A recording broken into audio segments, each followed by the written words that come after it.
Ever wonder who voices some of your favorite animation characters? Or maybe you would like to give voice acting a try but don't know how to start? Then don't miss SonicCon, an audio theater convention hosted by Liberty University March 20th through the 22nd, 2020, featuring James Arnold Taylor, the voice of Obi-Wan Kenobi, from Star Wars The Clone Wars and his one-man show, Talking to Myself. Plus, Katie Lee, the voice of Connie from Adventures in Odyssey. The convention features industry professionals, masterclasses, writing competitions, plus live radio performances. It's perfect for the entire family. Early registration going on now at sonic-con.org. That's sonic-con.org. Hello everyone, this is JPL, and today I'm joined with Christopher165. Yes, and we are a podcast name in brackets. In brackets. Alright, it's week 2 of the spring semester. Yeah, it's... Can we punch someone? No. Aww. We'll just metaphorically punch with our words. But yeah, it's like this morning I got up and it's like I didn't want to go to school. Oh, what time was your first class? It's an 8:15 class. Me too. I woke up at 8. Yeah, I mean, see, I had to wake up like even earlier. Because I had a quiz today and had to like finish reading my textbook. Yeah. So I was up at 5:30. Nice. Because I'm trying to get up at 5, but I woke up at 8 today. No, sorry. Oh, when did you wake up? No, I planned on waking up at 5. Then I switched it to 6. Because like you need sleep. I got to bed around 1. And it's like I can't do this many hours. It's only the second week of school, and so yeah. I didn't even I read like the first few pages, then you just kind of skimmed it. Yeah, because it's like big mood. There's too much information. And it's like, yeah, the quiz. Everyone failed the quiz. Fun, but you know what was good is like the professor spent the entire class just talking about the thingy that the quiz is based off. Then he let us retake the quiz at the end of the class. And how did you do the second time? Much better. Good. So much better. Good. And what class was this for? This was for stagecraft. Oh, the quiz. Okay. The quiz was about like was our first quiz about lighting. Yeah, lighting's difficult. Right? And so the main thing that we talked about is power and electricity. Fun stuff right there. I remember that. And you know all the different control boards that you must use to get to that. And so it's like, during the first try of the quiz, like I knew what they were talking about, the questions, but it's like I didn't really know what to call them. It's like, this is this thingy. But you know, by the second time we took it, it's like, okay, just explain that. That's what this is called.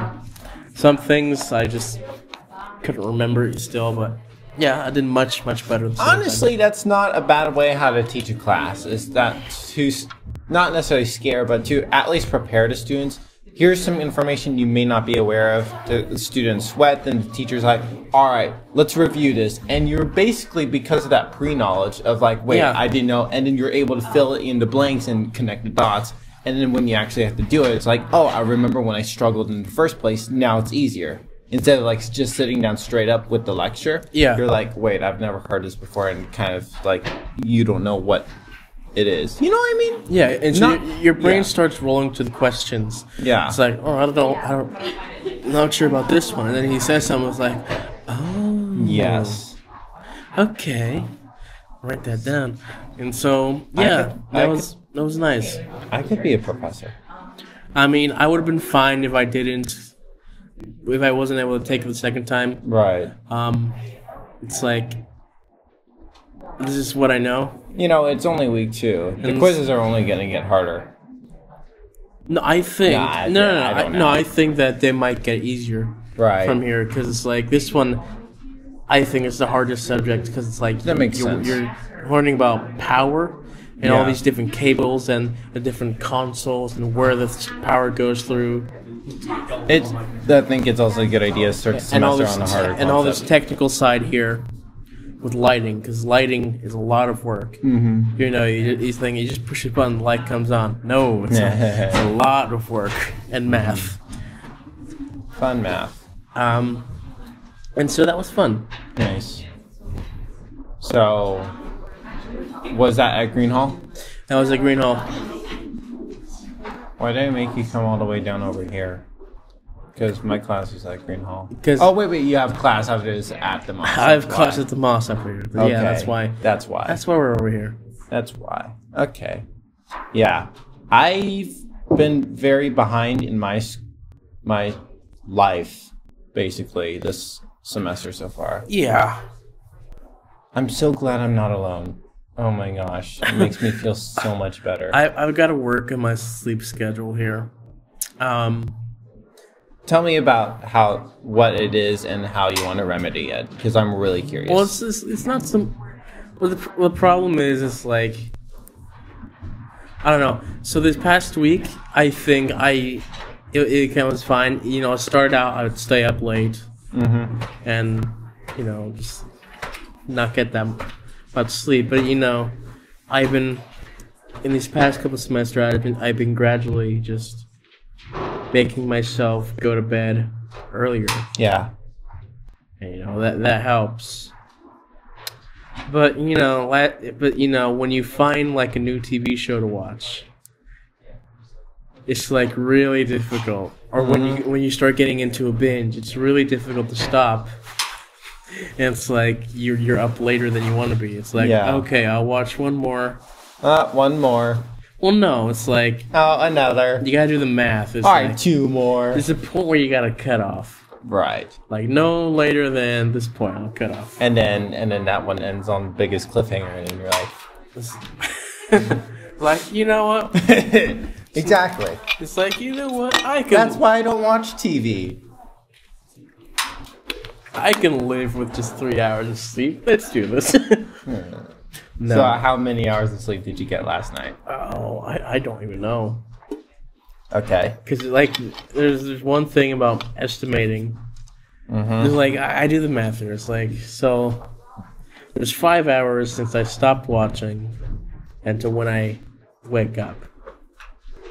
However, I don't know how long it takes for me to actually sleep. Right. Especially, so I guess it takes you a while to fall asleep.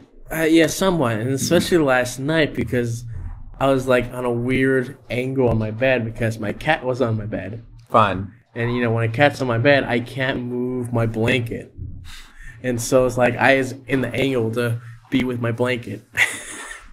And it's just so weird. But you know, at least I'm with my cat. Right. Yeah. So it's probably about 4 hours of sleep. Wow.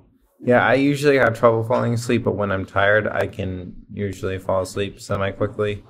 So. Yeah, I wasn't terribly tired, as other times were, but still, it's like... I remember my parents were like, Christopher, you just close your eyes and go to sleep. And I'm like, that doesn't work. It doesn't work that way. Yeah. I don't know what planet you guys are on, but I can't sleep like that unless I'm, like, flat out tired. Yeah, like, our generation is just our sleeping habits are not, like, automatic. Especially with our freaking phones. Our phones, with our TVs. Really how that works is that the lighting affects our brains. Right. And keeps us awake. Right.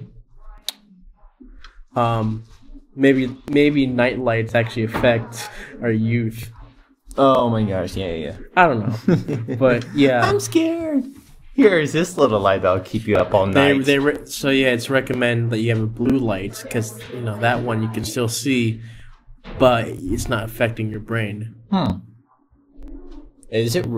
I thought blue light was the reason why people couldn't go to sleep. No, that's not the case. They recommend that you use blue lights if you're like staying up reading or you're walking around. Interesting. Because it's like it's low enough, it's low visibility enough where you can still see everything you need to, and it doesn't, and you're fine. I don't know. Fun. I think that's what the science is, but yeah, we have blue lights back. We have blue lights backstage. Help you guys go to sleep on stage? No. Like during the performance, so that we can see, because backstage there is like where we have like our rigging board. Yeah.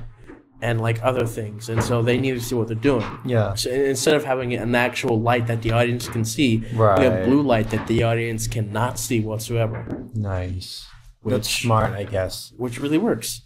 It's like, it's very visible, and it's like, oh my gosh, it's so visible, and the audience doesn't see that. So. Wow, that's something. It's so cool. Very interesting. About my sleep habits, just saying. So I have 8:15 like you. So I'm trying to like get up at 5 in the morning because I want to shoot a YouTube video and get to school and edit the YouTube video and post it for class. That's what I would like to do. But this week I've been so behind in work. There's still an assignment that was due on Friday that I haven't finished or barely done. Okay. And what else? There was an assignment last night that I didn't start till like an hour before it was due and submitted it. I like drove from Domino's to Liberty to work on it. So that was fun. And so, yeah, I was up late last night with that assignment. But then also I did one or two other things that I've kind of wanted to do for a bit, but just haven't because of school.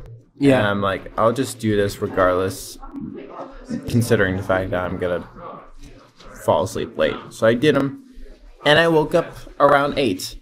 And my class is at 8:15. So I arrived to class more like 8:40. I see. Okay. Yeah, that was my deal last night, this morning. Yeah, well, that's great. It is so great. Sounds so great. So, yeah, I'm tired. I am running on 4 to 5 hours of sleep. I don't know exactly. I mean, I'm awake. Remember the last time we talked, I ran on 2 hours of sleep, so at least I got more sleep this time. You got more sleep. That's good. That's much better. So, do you have an 8:15 tomorrow? No. When's your first class My tomorrow? tomorrow class is at 11:15. So you get to sleep in a little bit. No, I don't. I still wake up early enough to get good parking. Right. And so I'm here at 8. Well, good for you. And like for the next few hours, you just like roam around like a zombie. I could do that, but I'll very likely just be reading for my quizzes. Oh, okay, that's smart. For those class. That's smart. And on top of that, during my free time now, especially on campus, so SonicCon. Yes. Yeah, there at SonicCon, we have our new works submissions where people will write their own radio dramas. Okay. And send them in. So you're working on something? Yes, I am. Nice. The reason why is because Nelson was telling us is that they haven't really received anything for that. Oh, okay. And so I thought, I'll help them out. I'll write something. I feel so bad about the whole SonicCon deal because it's such a niche con. Niche. You know? Niche? Niche, however you say it. I don't know what you mean by niche. You don't know the word niche or niche? I mean, I've heard it before, but I don't. It's very specific. Okay. It's like, all right, people like comedies, but what if some people actually like war comedies? That's a very strange niche right there. Yes. Right? That's like something specific, drawing in two different genres. It doesn't have to draw in two different genres, but the point is, like, more people are bound to watch a movie than listen to an audio drama. More people are bound to listen to music than listen to an audio drama. Right. It's very niche compared to many of these other mediums that we have. Not entirely. Not entirely. I mean... Like, you're thinking that the convention is only about audio theater, meaning video dramas. But what that also entails is voice acting. Okay, so like voiceover. For voiceover acting, then like also that, but also the behind-the-scenes production side of working on the sound and the VFX and we have writing for this, and so it's all kind of mostly tailored to the audio drama thing, right? I mean, I definitely see what you're saying about writing, production. It's like those are pretty universal stuff. Yes. But it's It's not specifically tailored to radio dramas. Those are like a category of it. But it's mainly focused on your voice and how you can perform with it. Interesting. Yes, and so I am writing a radio drama for this, and if it gets selected, there'll be a live reading. Fun. At the convention. I do not consider myself a writer/storyteller. I've tried in the past, and I feel like I'm not good enough. I don't mean that in a bad way, but I do feel like there are some strong areas where I could be way better at. You know what I mean? Yeah.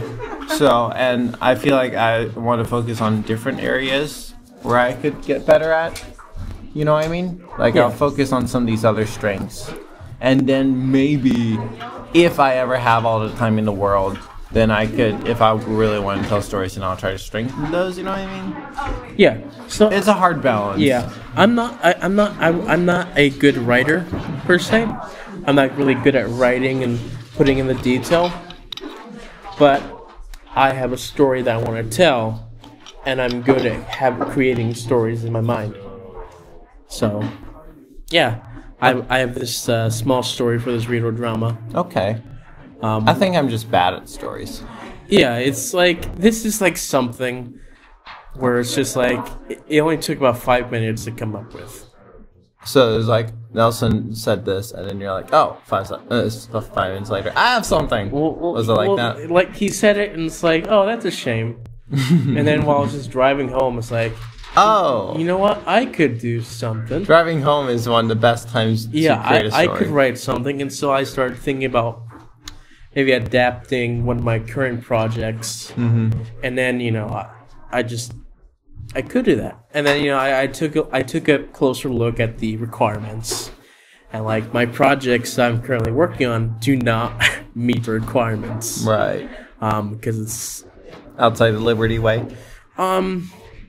It's not that. It's like this needs to be family friendly. And yours was not family friendly. Yes, mine is more like for. Was it about violent bronies? No. It's not. Shush. No. It's for like more of a teenager or young adult. Isn't that the population here at Liberty? Well, no, it's not that, because like family friendly and kid friendly, because there are kids.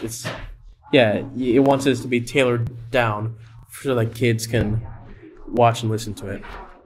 And so I'm working on that. It's difficult to try and figure out how far I can go.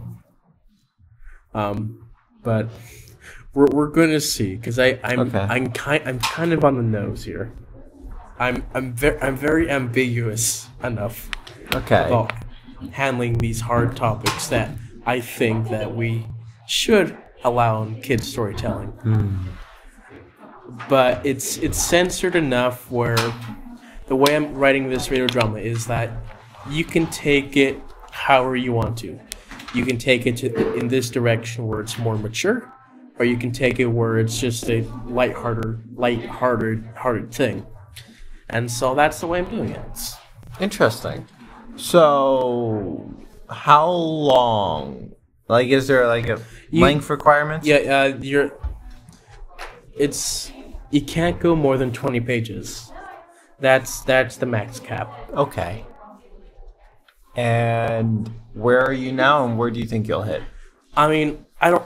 It's difficult. It's difficult to say. Right now, I've only finished the first scene, which takes about a page and a half. So, I'm not sure if I even reached 20. Okay. So, we'll see. Kind of happy about that, though. At least you don't have to cut stuff. We'll see. Okay. We'll see. What other requirements are there? Gosh, it's got to meet the basic age range. Has to be written in a specific format. You can't just make up a format. It has to be done specifically in this manner. Was there a template provided? There is a template provided with like an example of how you write it and the format you use. And so I've been working on the railroad. Yeah. I'm mainly writing the dialogue and story first, and then I'll implement the sound cues and That makes sense. that silly stuff. Interesting. It's really hard writing this because I can't put narration or just. You could put narration. No, I can't. Oh, they said you can't? Here's the thing. I can't put narration in terms of character walks over to this and does this. It has to all be portrayed through the sound. It has to be portrayed through the sound and through the dialogue. So nice. You can't have so-and-so enters the room. A character has to say, "Oh, hey, you're here in this room." You have to say where you are. You have to say who the character is. And the exposition has to come through that. I guess also, it can't be overly descriptive to a degree in the dialogue, because then it starts to sound kind of mechanically weird. It's "Oh, hey, John, you entered in this room and you were standing in front of me. It is very good to see you." That'd be weird. Well, I don't know who would write it that way, but yeah. I mean, if you want me to, I could, Yeah. but I won't, because I don't intend to. Yeah. After this, I can show you the one-page thing I have. Okay. And see what you think. Okay. Do you think I'll be able to understand it? I think you won't be able to know where the story is gonna go. Right. But you have an understanding of our exposition for who the characters are at the moment. Okay. And that's what I'm working on. And I'm hopefully I can actually do this and get this done, and it actually be pretty exciting if I got selected to. Right. Especially if there aren't that many. Be you kind of have a shot. Good shot. I kind of have a How shot. How many are going to be read up there? Or just one? 3. 3. Okay. So yeah, I think the only downside for my end is whether or not I go too far. Which what is this topic, may I ask? You're gonna see within the first page. And You're really keeping it under the covers. I'm keeping it under wraps right now. That makes sense. Because my story's not finished and I want to get it done. That makes sense. But right now, sometimes even talking about it can spoil how you write it. Yeah, because I don't want to do that. Yeah. But I already told you that I'm leaving it ambiguous enough where the audience can interpret enough. If they're smart. I'll tell them because there's a Q&A afterwards, and if they ask, does this character do this, or is this what's going on with the character? It's well, tell me what you think. It's up to interpretation. And on top of that, I want it to be simple enough that it could be adapted for different audiences and different age groups. Which, if this was for teenage audience, I could actually go forward and hit home at what's going on with teenage lives right now. Right. So, yeah. Swing bats and crack skulls and... Well, not necessarily, but just really poke them where it hurts. Right. That's a weird phrase, but yeah. The only thing I can think about that's applicable to teens is romance. Which is maybe, maybe not. You're partially correct, but I'm partially correct. We'll talk about that later. That is fine. Because what else do teens want to hear? Nothing. It's not whether or not they want to hear. It's something that they should hear. Oh, what's something that they need to hear? Romance. Let's move on from that. All right. So yeah. Hopefully, I can get that written. No, we said we're moving on. So I'm moving on from what you're saying. But final thoughts on this whole thing. I hope you can get it written too, because that's what teens need to hear. Romance. Yeah, sure. All right. Okay. So, how's your day been? My day's been good. How's your day? I'm tired. That's what it's been. Yeah, that's nice. I've been up for... I can't count. 1, 2. Has it been... No. 9, 10, 11. 3 hours. Yeah. I really can't count right now. That's so bad. Yeah. That's nice. So, yeah, the series that I was watching yesterday. The Mandalorian? No. Okay. It's another show. Did you watch The Mandalorian? I did. What do you think about Baby Yoda? That's all I care. It's good. Nah. You said... Out of all things you said, it's good. Yeah. Everyone else says, it's cute. I mean, yeah, Baby Yoda's really cute, and it's good. Show's good. Oh, the show's good, but Baby Yoda, it's good. Yeah, it's good. It's cute. Anyways. Yeah, proceed. A show I was watching is like an old show that no one, like hardly anyone has ever heard about, which is such a shame. Including you.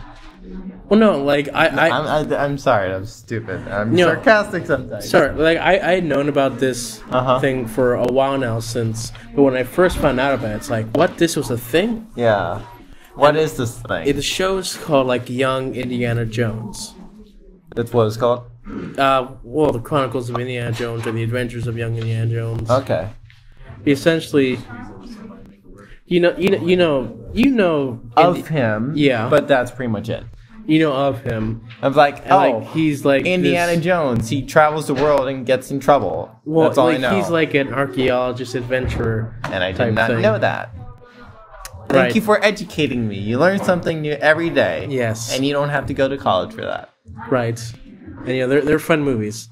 But this TV show was basically him as like a kid and like growing up, and him traveling around the world, learning more about culture and language and different subjects. I mean, that sounds educational if it's actually educational. It was actually meant to be like an educational show. Good. And it was good. Good. But no one watched it. And like that's sad. And it's like hardly anyone's ever heard of it.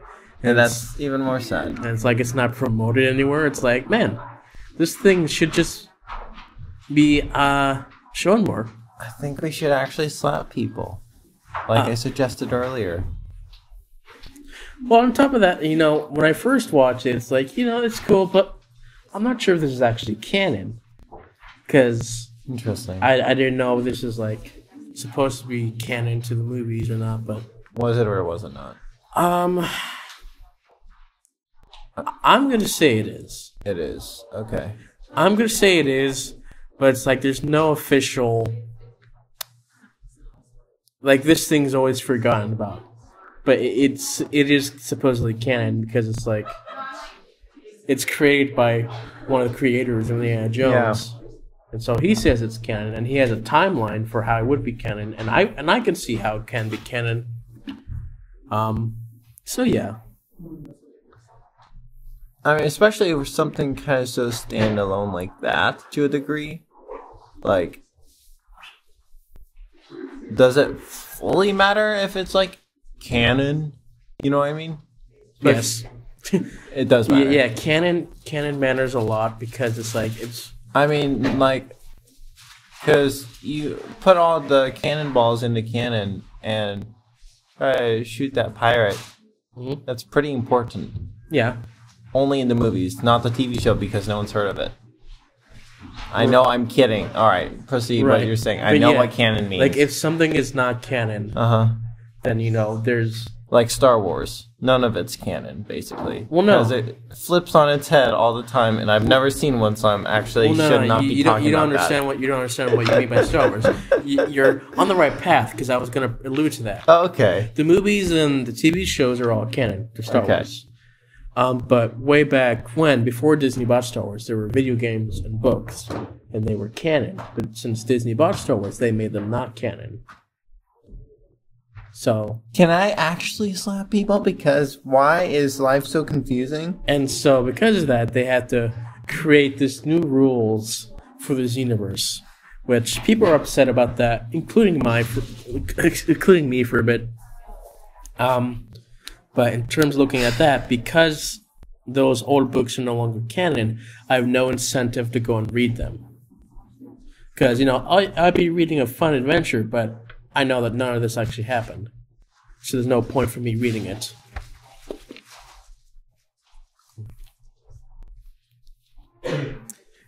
How was that last Star Wars movie, number 9? There's a podcast on that. You can go check it out. But I'm not going to say anything. Okay. Why is life so confusing and hard? John? Because it is. And that doesn't make me feel any better. Oh, you know how it is. So, yeah. Young Indiana Jones. I'm wanting at some point to review the series. Which series? Young Indiana Jones. Oh, okay. We're still on that. I'm sorry. I heard something weird in my brain. Under the basis of how it would fit into canon, or if it is canon. I mean, the short answer is, yeah, it's canon. And there we go. You guys can go home. And, I just want to go into in-depth, take a look at things, how they work. Mm-hmm. If it works. It probably does. I think the young segments work, which now we're going to some territory because there's actually 2 different versions of the show. One where it first aired, and the DVD re-release, where they re-edited and took out some stuff. Why? Well, I have 2 reasons for that. I've been thinking this through. So basically the stuff they took out is something called a bookend. Do you even know what that means? Just explain, just in case. Yeah, well, I don't really know the exact terminology, why it's called that, but... Well, just from explain my understanding, at least how it pertains to the show. A bookend is where the character introduces... you have a character introducing something, and the beginning of the story, especially with this show, it usually starts with a really old Indiana Jones talking to someone about his past. So it starts with him, then he talks about the story, which then transitions to the young, and it ends with him back as old again, called a bookend. So they took out all of those scenes. Interesting. And they combined 2 episodes together for like a longer episode. Interesting. Which was really weird. So, I'll have to watch the whole show, but I think there's a reason for that. The first reason is because when it aired differently. It didn't air in chronological order of the events that took place. Because there's 3 parts. There's parts where he's a kid, there's parts where he fought in a war, and the parts after that. But they aired at the same time while they were filming. So when they re-released it, they re-released it in chronological order where he was younger, when he was in the war, and after that. And because of that, some plot lines would... it's really difficult to explain right now since I'm just starting this concept. But, yeah, some episodes are connected from when he's young and when he's in the war, but they're not put together and whatnot. And so the reason why they took out the bookends, I was having this conversation with myself last night, was one, because the bookends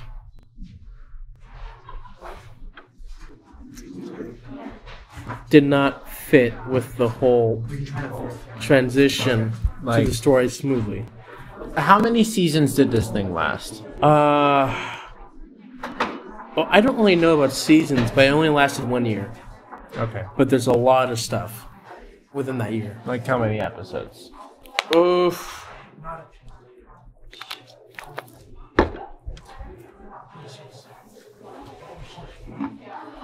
42. That's a lot, actually. So it's 42. There's 42 episodes originally, but since then they combined 2 episodes each, so there's now 21. episodes. So yeah, they did a lot of work in this. And, they lost a lot of money. You would think something like that would actually be successful. Yeah, I don't really know what happened. What year was this? This was early 90s. This was like 93, 94. Around that time frame. That's interesting. Yeah. So are you watching the DVD versions or the TV versions? Yeah, the version I'm watching is the DVD versions. And like it's interesting because like I had seen some episodes like about a decade ago, and those were like the TV versions. And so I was watching the DVD version. I was like, wait a minute, Where's the bookend? like I feel like there should be an old guy starting the story. Where is he? Why did they take him out? I had this conversation with myself last night. I'm trying to remember. One reason was because I guess I can't remember. I'm gonna have to take some time to do this much later. So when they combine two episodes to make it one episode, is there a good flow or is it obvious? It's a good flow because it's in chronological order. But it's for me, like I can clearly tell these are two episodes. One because it's like the first half, it's like you have this kid here in this location and they're at a different location, but the kid is clearly older than the next location. Like he's grown a lot, and then you go to the next episode and he's a kid again. And it's like, okay, I see how they did that. And all this was shot within a year or two? Yeah. Yeah, something like that. Why didn't they just keep the episodes separate? They could take out the bookends, but keep the episodes separate. I have no idea why. I guess it's... No, I have no idea why. I guess there was just, like, a connection in those episodes. One is, like, they took place chronologically right after another, so I guess that kind of makes sense. But yeah, it's an interesting mess. That is a very interesting mess. I have to confess. Really, I'm gonna have to like finish the series. So how far into it are you? I'm only like 3 episodes in, so not really far. And how long is each new episode? Like an episode... So like with an episode combined, it's like an hour and a half. It's like a small movie. It is like a movie. So it's going to take a while for me to get to the end. So do you have like the DVDs or...? No, it's all on YouTube. Every episode is on YouTube. So legal. But yeah, what else are you going to do? Probably not on DVD. The studio forgot about it. Well, but even you could find like even some major motion movies today or whatever. Yeah. Easily pirated. Let's move on for that. Okay. That is what you decided to do, and not me. Yeah, that's what I was doing. I was watching that. Okay. It's like, there's so many stuff that I want to watch, but it's like I don't have the time or the mood. There's like nothing I want to watch. Because you don't watch it. I mean, I'm watching this, Star Trek, Little House on the Prairie. The only thing I would really binge, in my opinion, would be SNL. But I don't have time for that. I just watch clips on YouTube. Right. That's all I do.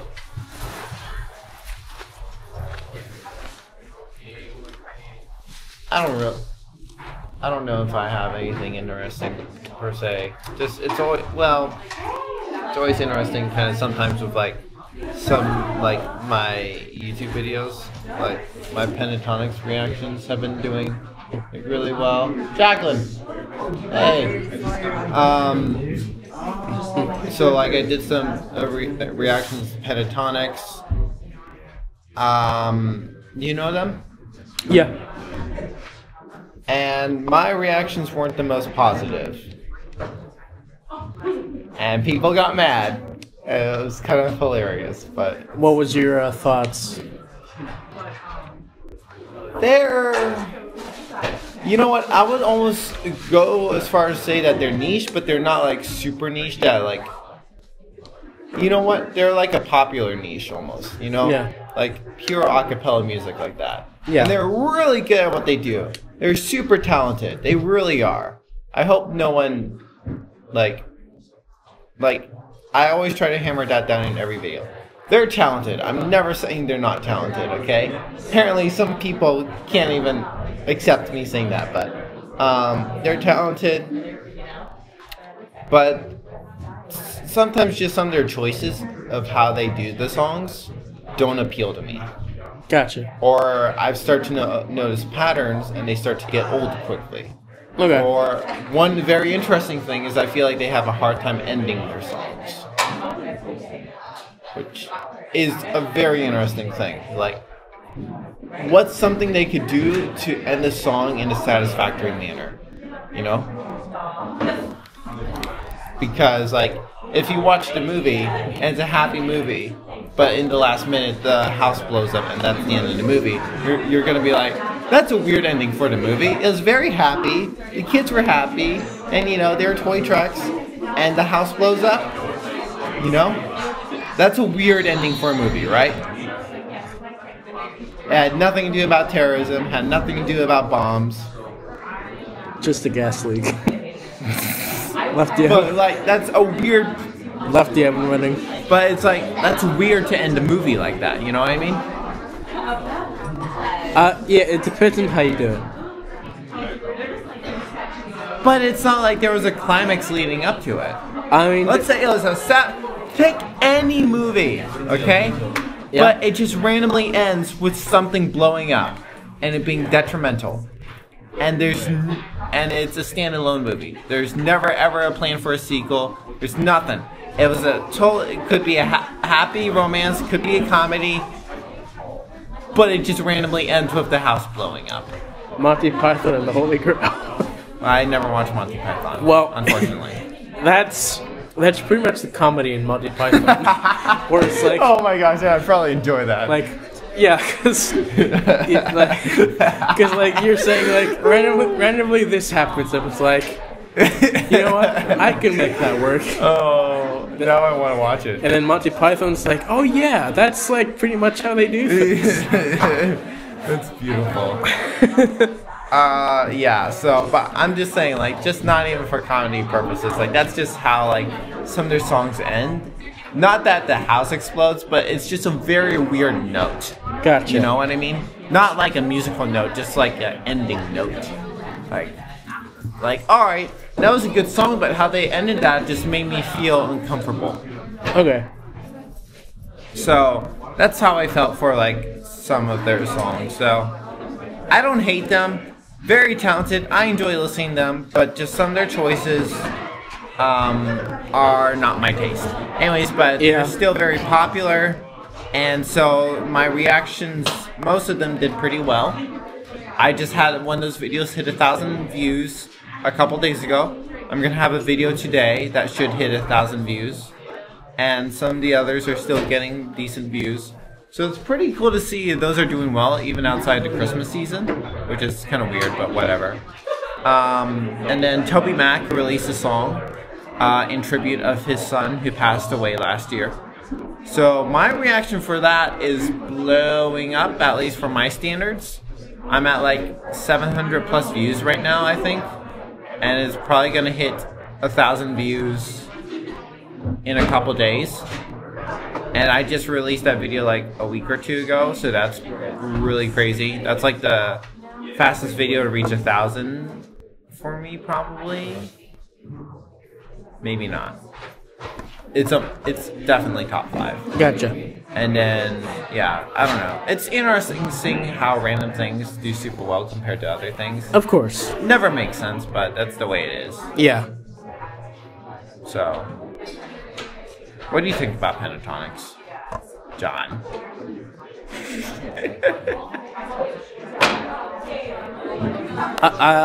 Their musical style is very impressive. Yes. I liked them. I did really like them very early on in their career. But I mean, they've definitely come a long way. I could hear it. Yeah, even when they first started, like I still really liked them. Yeah, but it wasn't like. Well, no, like it was like the next cool thing. Yeah. It's like, oh my gosh, this is really cool, and I liked them. Yeah. And I listened to a bunch of their stuff, but I just got tired because it's like it's cool and all, but I still like my instruments much better. Yeah, that makes sense. I totally understand that. Yeah. So. Plus, also their take on acapella is very modern. Gotcha. Yeah, that as well. Which is, they're smart and creative for doing that, but sometimes I do prefer a more traditional route. Yeah. Like especially they were good for me during that age because that was something that I figured is cool. Like now, it's like it's not really my style anymore. So. Yeah. Are you okay if I read you some of the wonky comments I've gotten? Okay. What? Yeah, you just go ahead.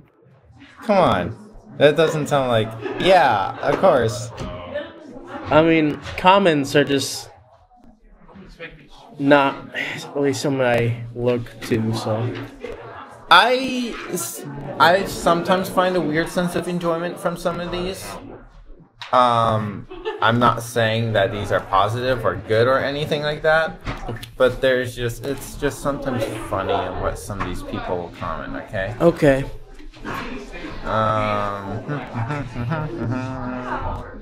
That's the filler music or whatever. So, someone commented on my reaction to the Dance of the Sugar Plum Fairy, which I always have a hard time saying because I end up saying Dance of the Sugar Plum Fairy for some reason. The person says, glad you're reacting to Pentatonics! That's in all caps, by the way. The Pentatonics is in all caps. Yeah. They are the best! Shush, we're in the library. Like... Even though it's all caps, you don't have to yell at that out. Oh, I wish I could. Anyways, then comments on different one. That is weird. You didn't like this. Anyone can do traditional. Type in traditional in this song and you'll get tons of results. Pentatonics puts a super cool modern twist, or as I call it, they sprinkle their pentatonics magic to the songs and make them their own. You're entitled to your opinion, but so far you're the only reactor who wasn't impressed by this version, so yeah, whatever. And then I mentioned in another one about the ending, and they're like, the same person's like, that's how the original ends. And I don't think I replied to it, but I'm like, you know what? I don't care. That's how the original ended. Point is, that's a weird ending. Yeah. And then, yeah, another one, the same person's like, metalheads are hard to please.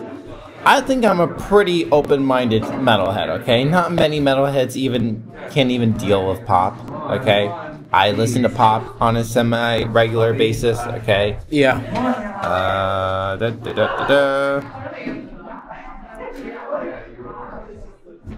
Anyways, the person got mad at me over time and said, I'm not subscribing. I'm gonna thumbs down all your Pentatonics reactions. Yeah, that's okay. And then there's this other person who's glad to know you're using your time wisely. I know, right? Like maybe just stop watching or whatever. There's another person who commented this about, like, I mentioned the ending of Mary Did You Know. I'm like, I don't care. This different person commented. The ending was the best part as a musical device. They ended in a unison, bringing down double forte coda into pianissimo. I've read this word before. Pianissimo. Unison was magic. Oh, I can't believe it. Pianissimo. Pianissimo. Why couldn't I say that? The double forte coda to a pianissimo unison was magic. Mary, did you know? Yeah, and then another one.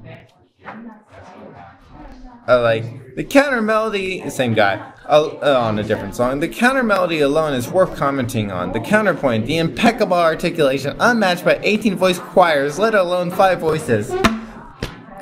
Hey Google, can you translate this, please? I'm not trying to like tear apart the song and like critique the highs and lows, you know? Right. I'm just a consumer listening to the song and giving my opinion. I don't care how talented you are. The point is, do I like it or do I don't like it? It didn't appeal to me. They're talented, but I didn't like it. And that's okay.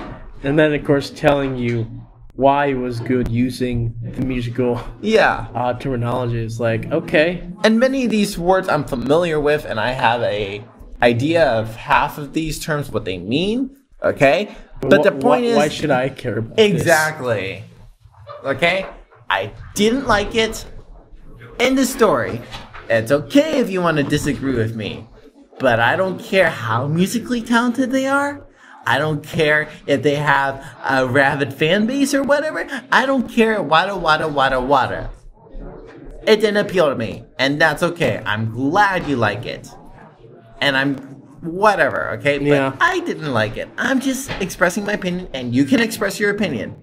But you don't have to be like, coming at me like, oh, how dare you hate the Pentatonics magic, okay? They know all this pianissimo stuff, and you should appreciate that.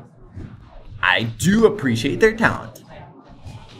They know all this pianissimo stuff. It's like, okay, well, that's good. Yeah. So should most musicians.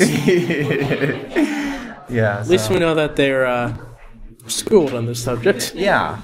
I mean, hey, I'm all for talent in music, right? And I have nothing against the song. I have nothing against Pentatonics, but I just don't like being forced to feel like I must love it just because they're talented. Gotcha. I just can't believe that Pentatonics has such rabid fans like this. That was the thing that surprised me, because I know they're popular. I didn't know they have like stands like BTS or Ariana Grande or whatever who will defend them at every single corner. That's what shocked me, because I did not see that coming at all. You know, like if I reacted to BTS and I didn't like it and I got all hate comments, I'm like, yeah, it's BTS. What am I expecting, right? I know that's going to happen. Pentatonics? I'm like, I know they're popular. I didn't even know my videos would do this well. I just did one and it did well. I'm like, I'll do a few more. I didn't expect them to have such excited fans who will die for them. Gotcha. Because I just don't like their Coda Pianissimo stuff. Right. On a side note, yes, on the thing about Copa, yes, I recently got news about a popular Brony channel. Okay. Who made some of the best animations ever. They shut down their channel. What? Yeah, because all of their content. YouTube shut down the channel. No, I don't know about whether that YouTube did or they did. It's very likely that they did. Yeah. Because all their content got hit. Alright, so how, like, their content got hit as in... It got hit as in, like, it got made for kids type things. And, you know... They were...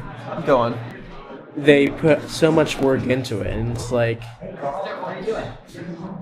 It's like very beautiful, the animation and the art style, and it's like this is, it's such a shame that they'd have to, that they either they or YouTube took it down, the channel. I've said this before. This is gonna be like the 4th time saying this, but can we slap some people, please? Yeah, let's go for spring break. Slapping doesn't really solve anything. For spring break. Let's go to the YouTube headquarters and just slap some people. So yeah, I'm slightly upset about this because that is very upsetting. I really like all their stuff, and how many subscribers did they have? I don't remember, but their videos had millions of views, and it's like they're like some of the highest viewed stuff in Pony fandom. So, like, the channel, is it like... So It's an animation channel. No, is it non-existent now? It's non-existent. Literally not on YouTube. It's non-existent.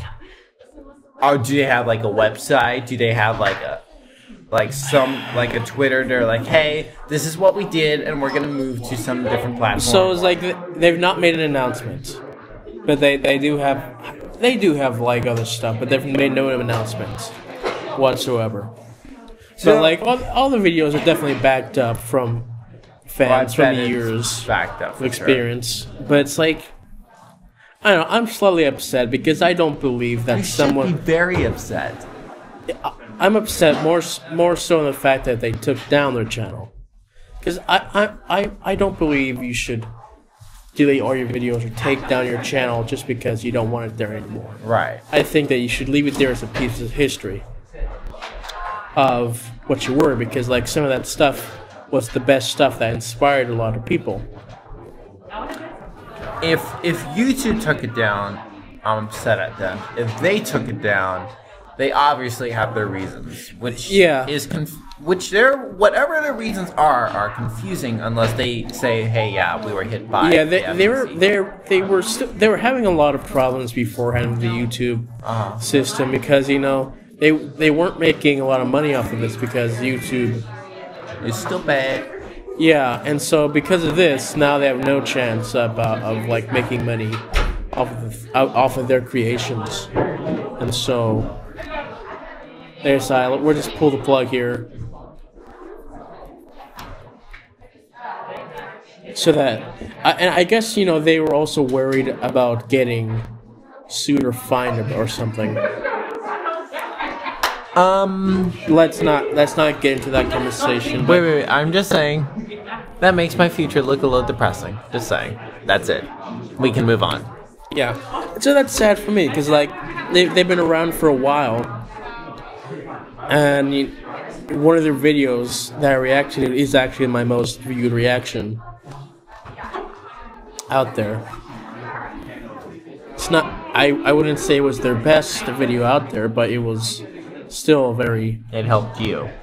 It helped me, even though I wasn't expecting it to be that popular. Now you're probably going to get a spike in views because now everyone's going to be looking for that video and you have a reaction. Perhaps. No guarantees, but maybe. Maybe not. We'll see. Anything can happen.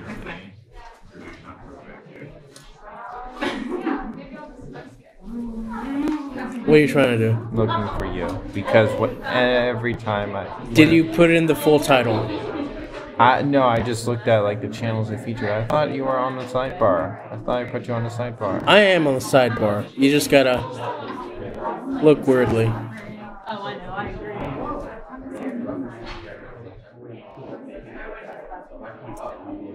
Oh, there you are. Yeah. No, I'm blind. That's what. Popular uploads. So that right there. Yeah. 7,000 views. Wow. And now it's gone. At least your reaction's still there. I mean, there are a lot of reactions to it. Thank you. And there are backups of the video. But yeah, it is a real shame. It is a big shame. How many videos do you have total? Do I have? Like on your channel. Do you know how many videos you have? I'm reaching like 900. Wow. But, you know, a lot of that is also redirects. Like, watch this on this channel. Yes. That makes sense. So...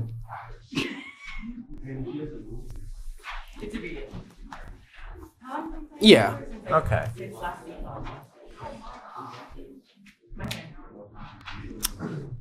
Well, I haven't like looked into like Kappa really anything, especially since like doing, especially within my music reaction channel sector, but I don't see any major things. I feel like I did notice a small decline in some views, a little bit. Right. Other than that, business as normal. And, you know, I don't really look into analytics. because I don't really care. Okay. I care, but right. Really, what I want more is the 1,000 subscribers right now. And like I know, like the AdSense money, that I'm not gonna get a lot of money from it, right? But it's more money than I'm making right now, which is not. Nah, I have $3 coming in from Patreon every month. Other than that, yeah, you know, from my approximate calculations, which may be inaccurate. But I have probably already lost on $200 that I probably could have made. That's not positive that I would have exactly $200, but probably $200 that I could have made from all these videos I've posted. And basically, like from what I did the calculations, in about a third of my views are on videos that have no copyright claim, which is pretty significant for a reaction channel, honestly. You know, because it'd be like most of the stuff gets claimed usually. So, and honestly, like I mentioned last time, I really don't have a lot of videos that I've uploaded this year that have been copyright claimed. And I'm talking major label stuff. Yeah, I'm talking, you know, Justin Bieber, Selena Gomez, Toby Mac, NF. These videos have not gotten a copyright claim, and it blows my mind sometimes, you know? But I'll take it, you know? I'll take it. Why not? Of course. So yeah, that's an hour. If you want it, are you tired? You want to take a little nap before class? When does your class start? Starts at 12. 12. We got half an hour for that. Half an hour. I mean, it's another subject I wanted to talk about. Okay, yes, what then? It's just like I don't know about the whole time frame we have here. Let's say we have 20 minutes. Do we or do we not have time? I mean, yeah, we do. You want to give it a shot? We could try. All right. We could probably continue this next week as well. If we remember. Yeah. Really. Let's see how quickly we can shoot this down. This could take a while, but we'll see. Our most influential media. What I mean by that is that media or something that has influenced you in your life to where you are now. These could be video games, books, movies, TV shows, people, events, teachers, and whatnot. Who wants to go first? Do you want me to go first, or do you want to? Do you want to go first? I can go first. Yeah, go first. I'd say the person who has influenced me the most would be Kevin McQuarrie. He currently has a YouTube channel called Say Goodnight Kevin, where he basically reviews mostly Christian movies and kind of just point out flaws, and I think he's really good at what he does. I found out about him is that he had a podcast, which was a fan cast of Adventures in Odyssey. It was called the Ceiling Fan Podcast. And just hearing his love and passion for the medium really inspired me. During that time, I got into a lot of podcasts, like the official Adventures Odyssey podcast, which the 164 comes from, Audio Theater Central, good guys over there. And so for a while, I really considered like going into like straight up audio, but right now I'm not too sure. I feel like we'll just see what I continue to learn as I am in school. Yeah. But at this point, I'm kind of open, but kind of not. At the same time, I really just want to be able to create content independently myself. That's what I want to do. Books, I don't feel like have influenced me a super ton. I don't really watch movies. I do have bands that I like, but have they influenced my content? I'm not sure. But at the very least, I know that like consuming Kevin's content has kind of awoken my desire of like, this is what I do enjoy doing. And so definitely other people left and right have influenced me in their own little ways, you know what I mean? Or just random forms or media, you know, forms of content or whatever. Kevin be my biggest inspiration? I'd say, you know, sometimes you listen to music and you're like, oh, I want to record an album and become an artist, right? There's times when you read a book, you're like, I want to write a book.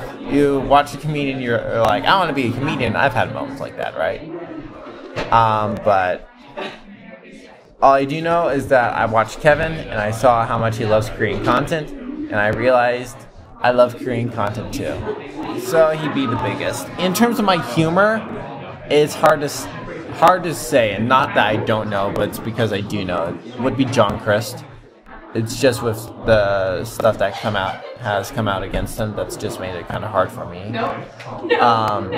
You're aware of it, right? Yeah, you told us. Yeah, so that's kind of been difficult for me to kind of heal from that.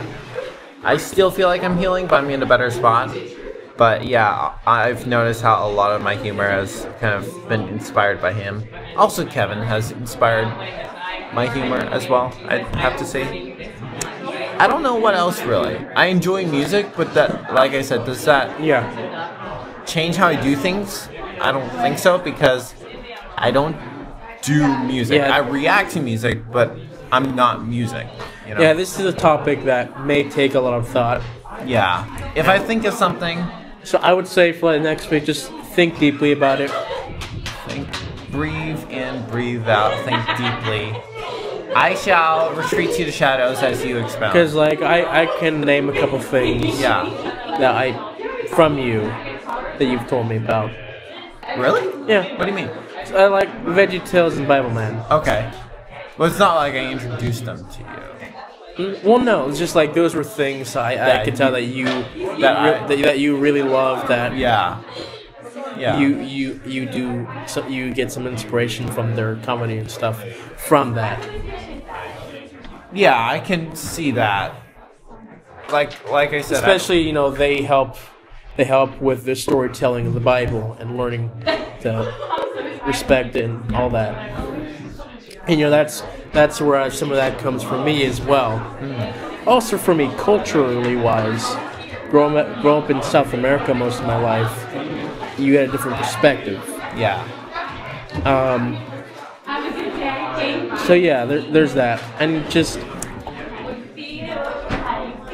go on. I just thought of an influence, but you can continue on. Really, all my teachers have been great influences. Yeah.